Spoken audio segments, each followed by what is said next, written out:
just powerful to me to think about these as people and not just as names on a wall or on a gravestone, but their stories are powerful. And I think that we can learn a lot from them.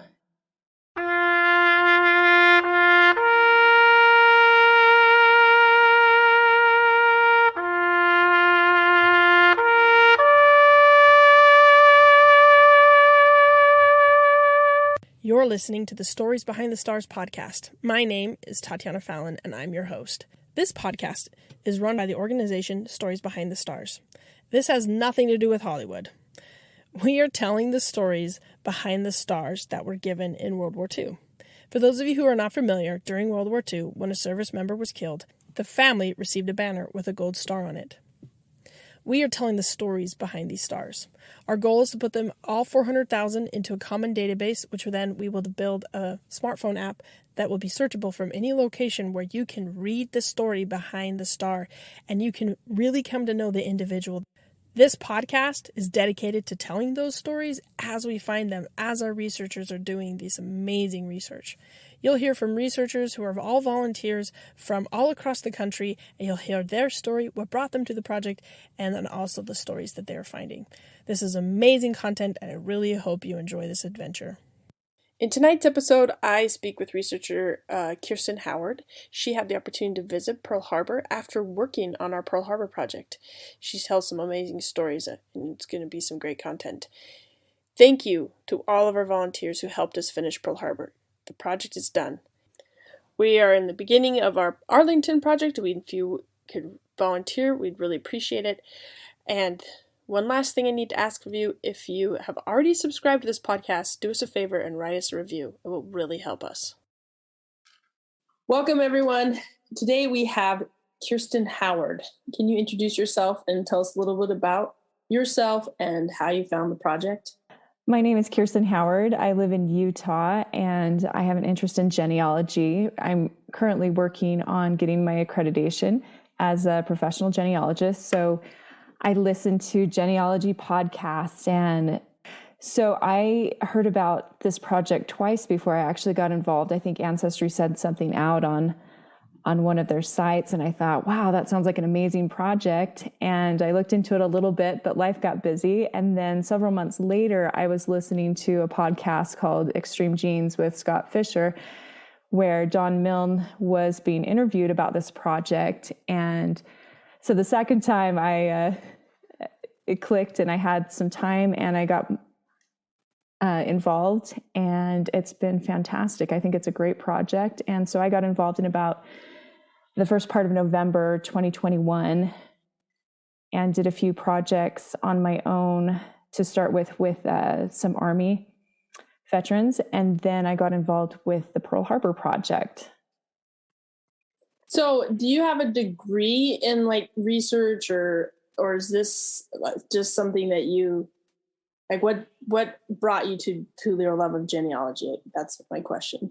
So my degree is in political science, but I've been a homemaker for the past 20 plus years, and my children are kind of aging out of home and going to college, and I've got 2 left at home and 2 in college. So genealogy and family history research has been more of a hobby for many years. And so now that my kids are aging out and I have a little more free time, I'm getting more involved in it, and I'm interested in doing it research professionally and being honing my skills in that. So I'm working toward an accreditation in that so that I can be a professional genealogist. I really love that about genealogy is it lends itself to squeezing in those hours when you still have kids at home and they're kind of crazy. So you can kind of do it, when you have an hour here, an hour there, and it's not all consuming, but then you can jump into it and get lost as well. Absolutely. I think we all have that experience. My husband is always like, what are you doing? And I'll be like, oh, I'm just doing some genealogy on the family. He's like, well, can you come down? It's time for us. I always get lost in the little projects I'm working on and trying to figure out. It's like a big puzzle of mystery and you try to figure it out. So that's really awesome. Absolutely. I think we call it going down the rabbit hole in this field, but it's common. Yeah. It's exciting. Like you say, it's one piece of information leads to another, and it opens up a story and can take you in a lot of different directions. So it is an exciting hobby or field to work in. So did you find transitioning from like family research to doing military research like challenging? And if so, in what ways? Or was it pretty seamless? So I had not done a lot of military research before. And so there were a few things that were different, particularly researching and finding military records. I had been on Fold 3 a little bit. My grandfather was, my maternal grandfather was in the Navy during World War II. He was on the younger end of things, so he didn't get in until 1945. So the war was nearly over by the time he served on an aircraft carrier in 1946. So I had looked up some of his records a little bit, but the military part was a little tricky, but not too bad. Having the boot camp training that Don put out was really helpful in how to find and access military records, and then it was pretty straightforward. But a lot of the research for writing the stories is the same as for researching your own family stories, finding census records and using newspapers to pull out stories and sources like that I was quite familiar with. So I wouldn't say it was seamless. It was a little bit of a learning curve, but certainly there was help along the way if I had questions. I think that's one of the things that pulls in a lot of people to doing genealogy work is the fact that you can learn so many things about different things. You're always stretching and growing and in the aspects of what you're learning. And I think that's, appealing to a lot of people who are interested in genealogy is just figuring out, okay, how do I do this research and what does it look like? And then getting really good at that. And then moving on, you're like constantly having to move on to different ways of figuring out, how far the rabbit holes goes down in different areas. So it's true. It is exciting because you're always learning new things or about new places or about new kinds of research. Since getting into this Stories Behind the Stars project, I have to say I've been a lot more interested in World War II, just as I've done research and I'm pulling out stories for these soldiers and these sailors. I've been really interested in learning more about the war in general and battles and the overview and how they fit into those. So I've been doing different online courses and things like that that are basically lectures about World War II. I'm listening to one right now about World War II in the Pacific and learning a lot about that. And then I can see how some of these stories plug into that. So like you say, doing a little research in one area will lead you, at least me, to be curious about topics related to that. My next question, do you have specific stories that you've told about World War II Fallen you want to share with us? Sure, I'd love to do that. I was able to write 7 stories for sailors that perished on the USS Arizona during the attack on Pearl Harbor, and I'll share a few of them with you if you'd like, some that I found most interesting. So one of the sailors that I was assigned to research and write about, his name was James Joseph Murphy, and he was actually born in England in about 1920 in the Cumberland area, and his parents were Richard and Mary Murphy, and he arrived into the world as a twin. So he had a twin sister named Marie, and she was his only sibling. And his parents were both natives of that area, Cleator Moor in Cumberland, England, and they married in about 1919. And James's father, Richard, was a miner, and he started working the coal mines as a teenager. And after Richard and Mary, James's parents got married, his father left England and immigrated to the United States and ended up in Bisbee, Arizona, which has got to be a very different environment than northern England, to move to the desert, the southwest desert of Arizona. But he moved there in about 1923, and he worked in the local copper mines there. And after establishing himself in the United States, he sent for his wife, Mary, and his children to join him in his new homeland a little more than a year later. And so Mary Murphy brought her 3-year-old twins across the Atlantic from England to New York, and then journeyed on to join her husband, Richard, in Bisbee, Arizona. And then Richard and Mary naturalized as U.S. citizens in the 1930s, which gave their children United States citizenship also. So James Murphy grew up in this area of Arizona, and after he graduated, he worked as a Boilermaker helper at a local mine where his father was also the mine watchman. And then he was drafted into the Navy in January of 1941. He began his military service at the U.S. Naval Training Station in San Diego, California.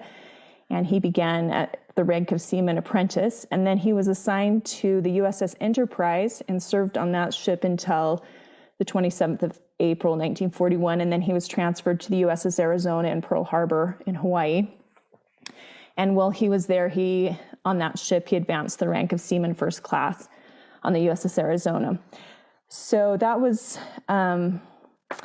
so he transferred that ship the same year that the attack on Pearl Harbor happened in December 1941, and he perished in that attack by the Japanese.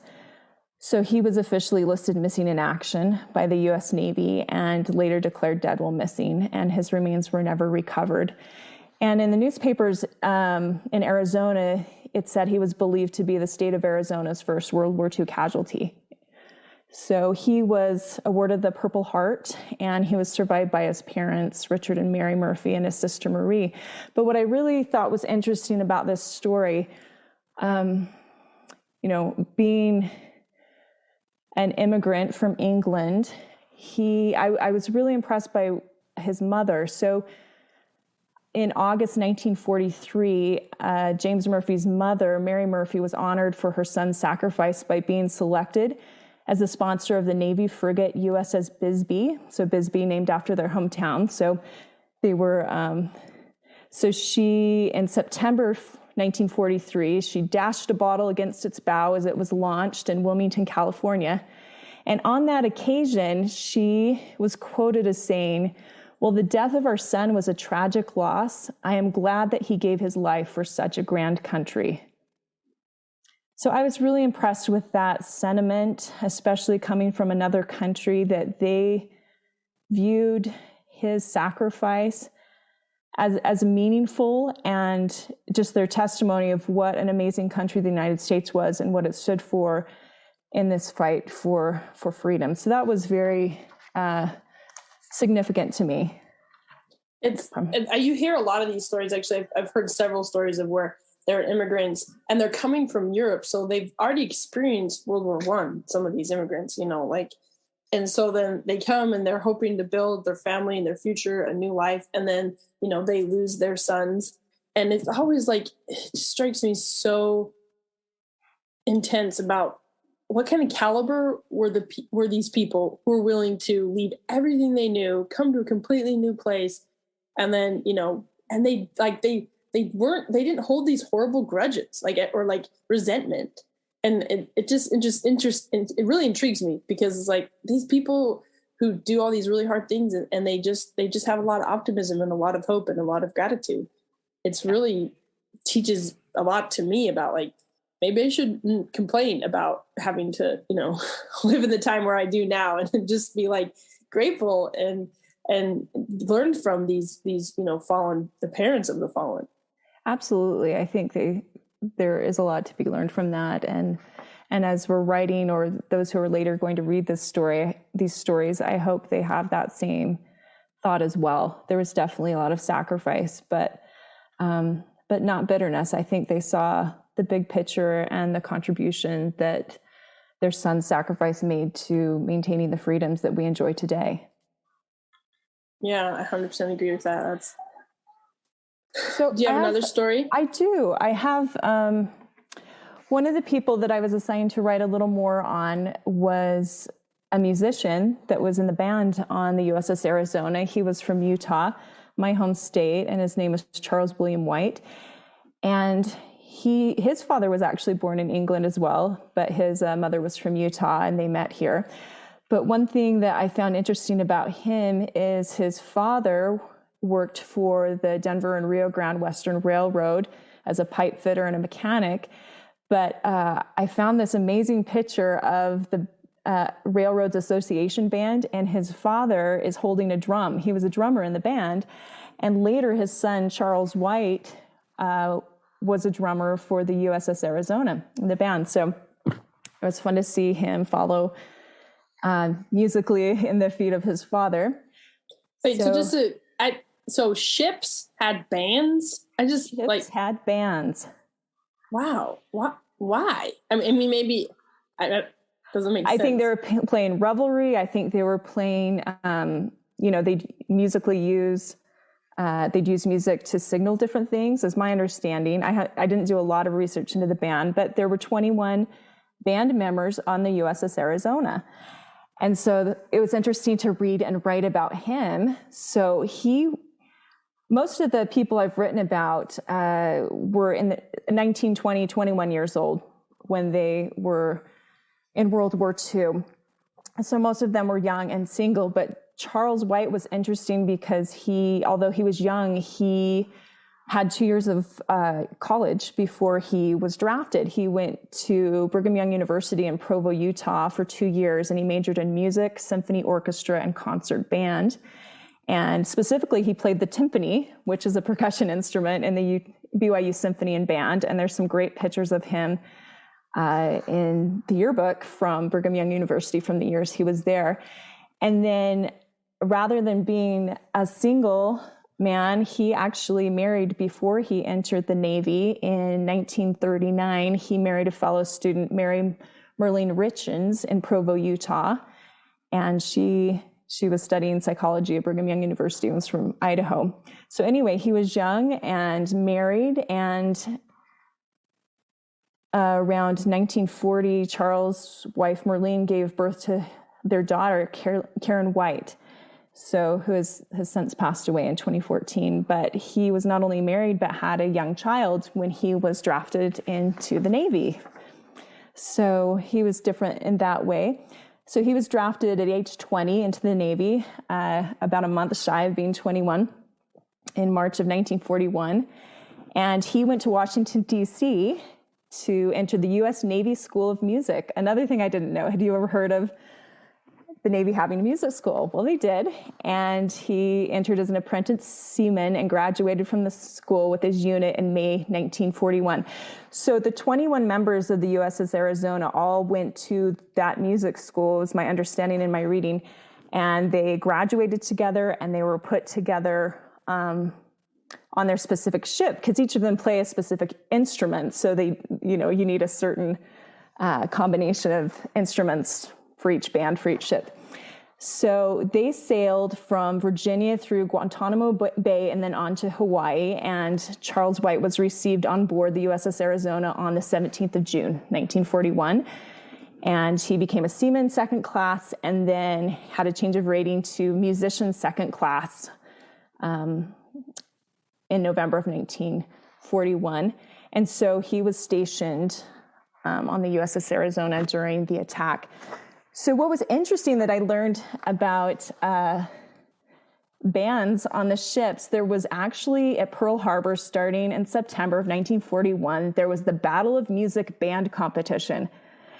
And so what I learned about this, it began at the Pearl Harbor Naval Station, Block Arena, and 4 bands from different ships that were stationed at Pearl Harbor or from or from shore installations like the Marines would compete in basically a battle of the bands. And so I think others would come to this. There's actually a picture of them competing at this, the USS Arizona Band.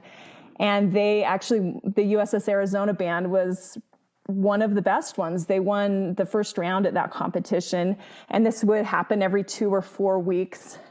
These competitions would continue until it was postponed after the bombing of Pearl Harbor. But what I learned about the band, so what do the band members do when they're under attack, right? So according to the U.S. Navy, the band members, they have a battle station. They were stationed below deck, and the band members of the USS Arizona were passing ammunition to the Arizona's gunners during the attack. So when the big bomb that really ripped through the Arizona hit, they were right there where the ammunition was. So unfortunately, Charles White and every member of the band were killed that day, and their remains were never recovered. So, but I went with my family to visit Hawaii during the Christmas break.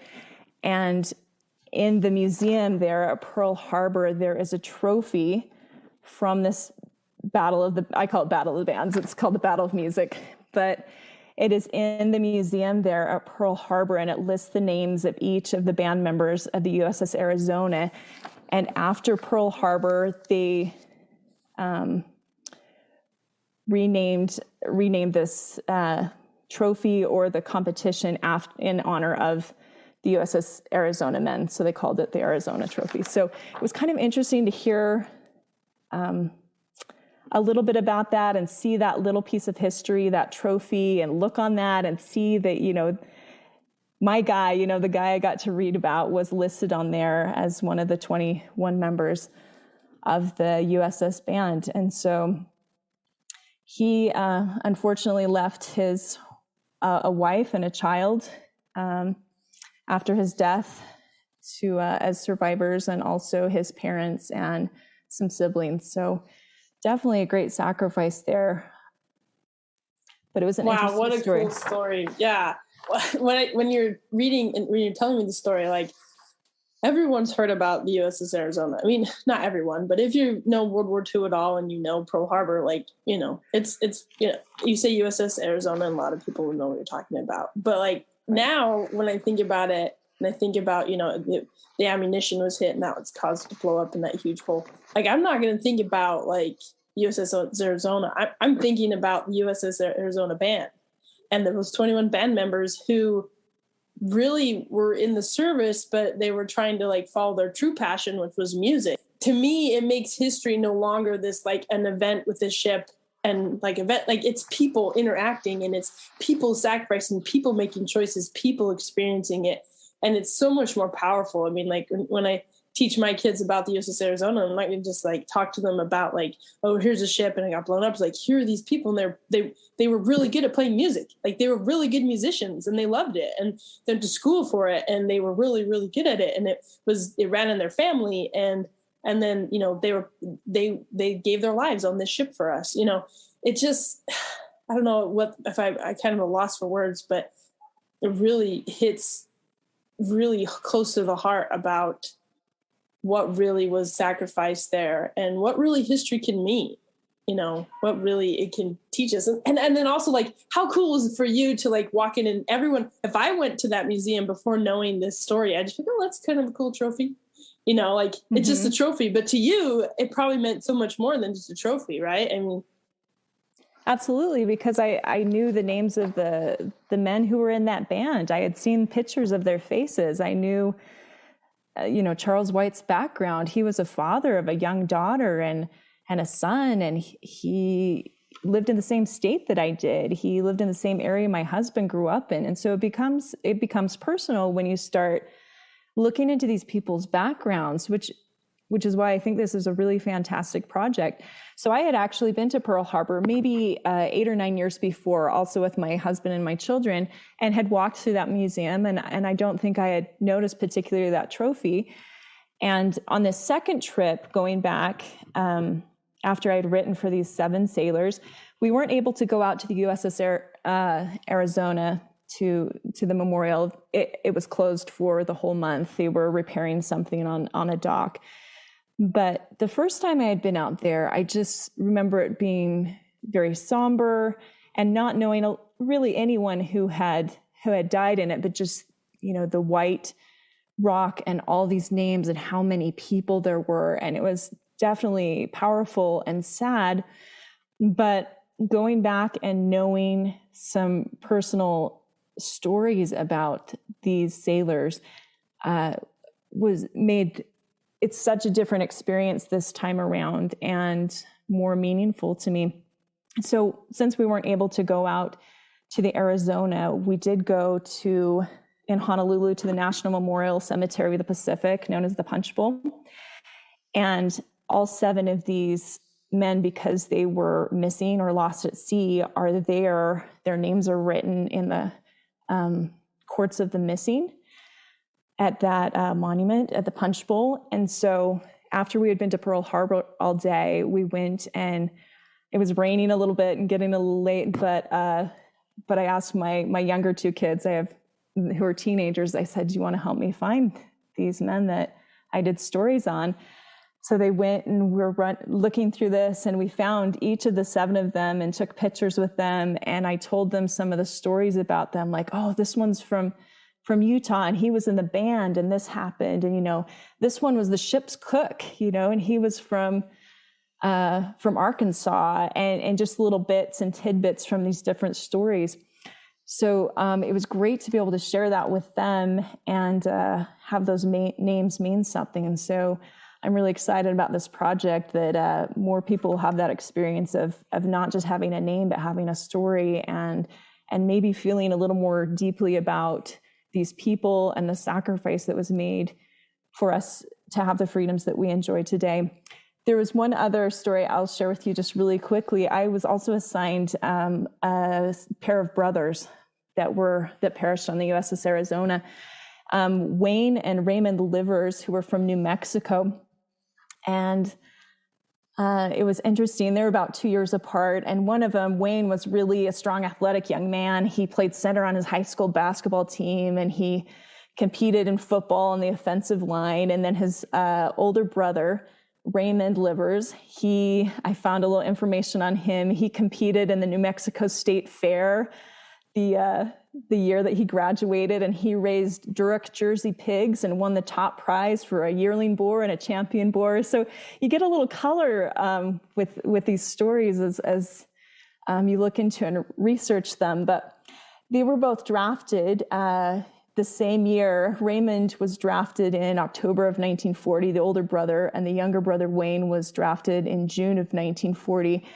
And one of them became over time a seaman first class, and it was Wayne who became a fireman first class and did some extra training at the machinist mate school in Virginia. And eventually they both ended up on the same ship, the USS Arizona. So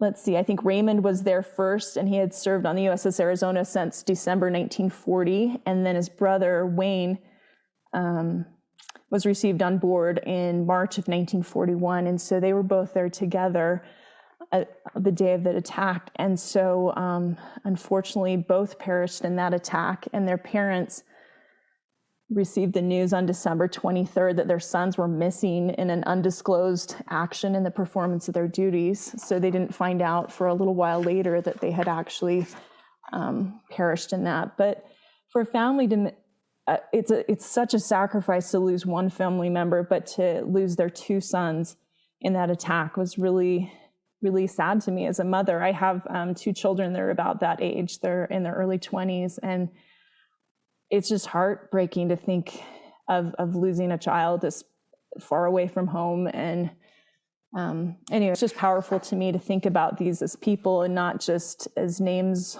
on a wall or on a gravestone, but their stories are powerful. And I think that we can learn a lot from them if we take time to read about them and look into this. Yeah, I love that you share that story, because they changed the policy so that brothers after the Sullivan brothers obviously couldn't be on the same ship. But, right. But then there's also that I could see why brothers would want to be on the same ship. It's not easy to be in the military and to have that, brotherly bond. I think they probably enjoyed that and, liked being with each other. But then, at the same time is, it's like that poor mom. She knows they're both on the same ship. So if anything happens, then, they're both most likely gone. And I just feel like the women of World War II, especially the mothers of World War II, that generation was just phenomenal. They lived through the Great Depression as parents. Mm-hmm. I look at my great grandfather. He spent about probably 4 months with us before he died. He actually died in our home, and I was 6. I was teeny. Mm-hmm. But I just remember him being I don't know, maybe it was just him, but he was just the funnest, sweetest, nicest old man in the world. And I can't looking back, he had a picture of my uncle on his bedside. And my uncle was killed in World War II. And so, and he talked to me a lot about him and stuff like that. But I don't think I really truly understood what his life was like, like at all at 7, and like looking back and being part of this project and being part of the project and like, oh my gosh, that was my great grandfather's generation. Like probably a lot of his friends were going through the same grief that he went through his whole life, and you just don't think about that part of history when you think about history at all. It's just not something. And so that's one of the things that I just love about this project is that we're highlighting the women's and the parents' struggle as well. As I've been going through and I've been hearing all these stories and interviewing researchers and hearing things, like I've been writing down how hearing these stories has really fortified me in what I'm struggling with in life. And it's just, it brings perspective, it brings encouragement, and it also brings like, I don't know, peace in some way. I know that kind of sounds weird, but like, I feel like as we honor they're fallen, there's like peace that comes in having their story told. Absolutely. I think it's a great way to honor their sacrifice. And like you say, I think rather than, I love the monuments and the memorials that have been put up to these soldiers and these sailors, but knowing the person behind that name and what they've gone through and the sacrifice they made and that their families made and losing them. And there's a lot of lessons, I agree, that we can learn from that. And that's one of the reasons I like family history work. I think there's so much to learn from people's lives, but that needs to be told in stories and that needs to be accessible for us to benefit from it. But it can certainly strengthen us to see other people go through trials and struggles and survive, the sacrifice of their children in war. I certainly think it can put our own problems in perspective and give us strength to do what we need to get through the challenges in our own lives. So I think it's a wonderful project, and it's been deeply meaningful to me as I've researched and learned about each of these young men. To be honest, like you with your great grandpa and your uncle, when I was younger, I certainly knew about Pearl Harbor, but not a lot of the details. And whenever there would be an anniversary and on the news, they'd interview Pearl Harbor survivors. They were always elderly men, right? With their hats on, with their, USS Arizona or whatever ship they were on. And so as a kid, I always had this picture of them as elderly men. But in doing this project, and I guess I hadn't thought about it as much, these were really, really young men. They were just out of high school, most of them. And they were just at the beginning of their adult lives and have so much potential in front of them. And it was just interesting as I've researched them and their lives and looked at their pictures, how young they were, how much they had ahead of them, and how willing they were to do their duty, to go serve their country and to protect the freedoms that we have now, and to fight back against, those countries that Japan and Germany and the Axis powers that were taking over huge swaths of the world. So the fact that they were willing to stand up and do that was amazing. Actually, one of the people that I wrote about before I started the Pearl Harbor Project, he enlisted just a few days or weeks after Pearl Harbor. He was motivated by that to volunteer. His name was Rule Catterton. He was from Arizona, and he was the only child of his parents. And he wanted to serve his country. He wanted to protect his family, his freedoms. And he volunteered and he served, and he died in 1943 in an aerial bombing on the island of Vanuatu. And there were a lot of articles about his mother after that as a Gold Star mother, and she volunteered to help the military in her area and to help those who had been wounded, and just said that she knew her son knew it was a possibility that he might not come back from the war, but he thought that this was so important that this is what he wanted to do with his life, and she supported him in that. So it is powerful to hear what happens to the families after and how supportive they are of this sacrifice and their son's service. Wow, that's a cool story to see, like that was like gut wrenching when it's like, it's your only child, so after that being like, there's no posterity. So he doesn't have nieces or nephews that are going to remember him. I guess if he had a cousin and the cousin had kids, so I guess I'd be like second cousin once removed, or that's really the only people related to him that might be still alive. That's gut wrenching. Right, so one question. Go ahead. I was just going to say, so if we don't tell his story, who really will, right? So I think it's a way of honoring some of these people, especially those who don't have posterity or siblings. Yeah, exactly. I tell my uncle's story to my children. My grandmother had 11 children, so she had, he has quite a lot of posterity or, relatives that remember him, but, not everybody had that, and so I think that's one thing I really like about highlighting these stories is you are finding people who probably would be just completely forgotten, and, so I really love that.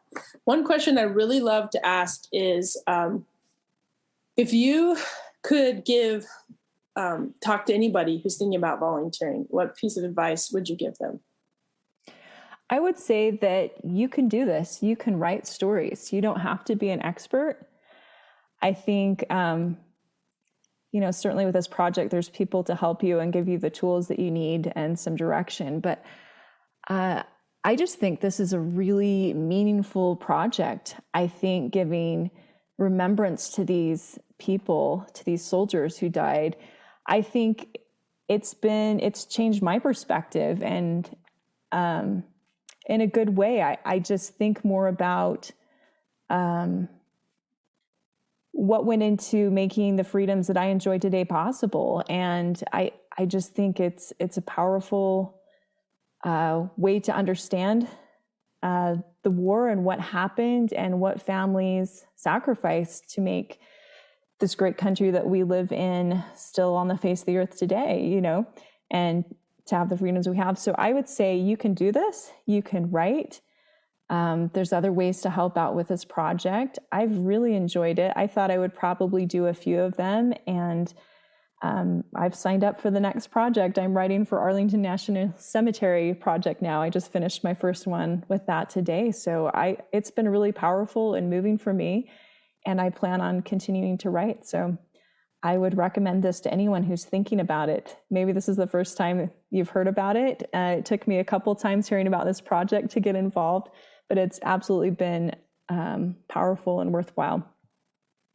Yeah, especially if you're jumping onto Arlington, it's your first time. Like this, there are going to be some great stories there to uncover, because obviously they did something to get buried, at the National Cemetery, right? So there's definitely going to be some interesting life stories to jump into at Arlington and see, who these people were that are buried there. And that's one of the things you said earlier, how, beautiful these monuments are. I mean, if you've ever been to Arlington, it's beautiful. It's absolutely gorgeous, But I look at all the millions of dollars we put into monuments, and I think they're important and they're necessary. But I'm like, what if we just spent millions of hours, because that's probably what's going to take, into a virtual monument that would be forever. And, instead of just looking at names on granite, we could be looking at faces, and we could be looking at stories, and we could be looking at, and all these different, amazing technological ways to view history.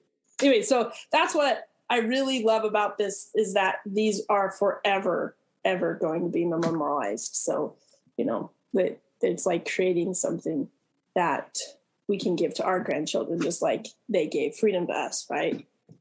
So it's exciting. Absolutely. And really appreciate the work that you've done and the work you're continuing to do, and all of our volunteers just are phenomenal. So thank you so much for taking your time today to be with me. Thank you. It's been my pleasure. Thank you for listening to today's episode. If this project at all interests you, check us out at storiesbehindthestars.org, and also do us a huge favor, share this podcast with those you know, and like or subscribe to it, and write us a review. Tell me all the things I'm doing wrong I could do better, and honestly, I say that with a genuine heart. I want to make these more desirable to listen to, so whatever feedback you have would be greatly appreciated. And go check us out at storiesbehindthestars.org, and If you're interested in being on the podcast, contact us through contact@storiesbehindthestars.org.